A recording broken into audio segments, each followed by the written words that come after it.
for and kind of environment and atmosphere that we want to be able to create and kind of set that culture, and it's going to start with us and that coaching staff. So looking forward to that. Coach, why do you think this staff has come together so fast? And it seemed like at every coach that I talked to, there were two words that came up with each of them, and that is fundamentals and teaching.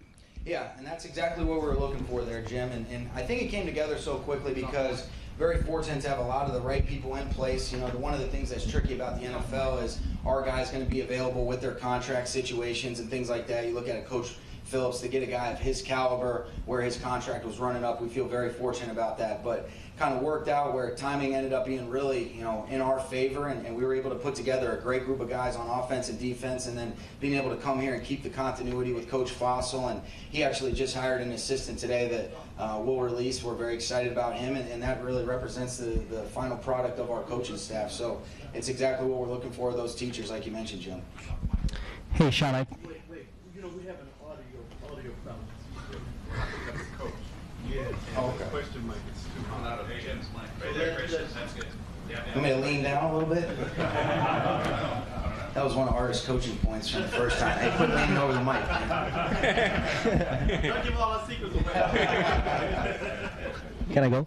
I think, Sean, you said a couple of days ago about how you spoke to Todd Gurley and he talked to you about how he wanted another chance with Skip Pete as his running backs coach. Can you just recall that conversation and how much that played into your decision to have Skip on your staff? Yeah, no, it was it was one of those situations when you go into these interviews where you've got your projected staff in place.